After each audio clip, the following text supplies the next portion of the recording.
Belgium குண்டுவெடிப்பில் உயிரிழந்த ராகவேந்திரன் கணேசனின் உடல் இன்று மாலை அவரது சொந்த ஊரான சென்னை சித்தாலப்பாக்கத்திற்கு கொண்டு வரப்படுகிறது. இது குறித்த கூடுதல் தகவலை நமது செய்தியாளர் செந்திலிடம் கேட்கலாம். செந்தில், ராகவேந்திரன் கணேசனின் உடல் எத்தனை மணிக்கு சரியாக அங்கு கொண்டு வரப்படுகிறது? எங்கு வைத்து அடக்கம் நடைபெற இருக்கு செந்தில்?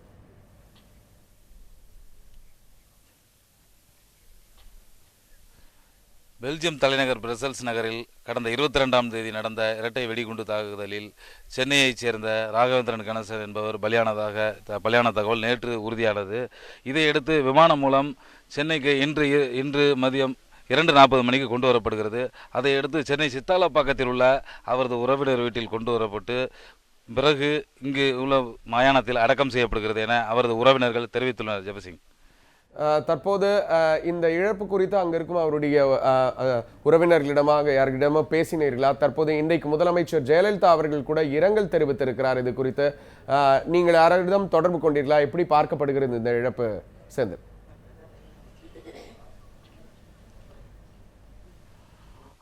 அவர்களுடைய உறவினர்களை பொறுத்த மட்டில் விசாரித்த போது மிகுந்த மன வலியில் இருக்கிறார்கள். இது அவர்களை ஈடு செய்ய முடியாத இழப்பு என்று அவர்கள் கூறியிருக்கிறார்கள்.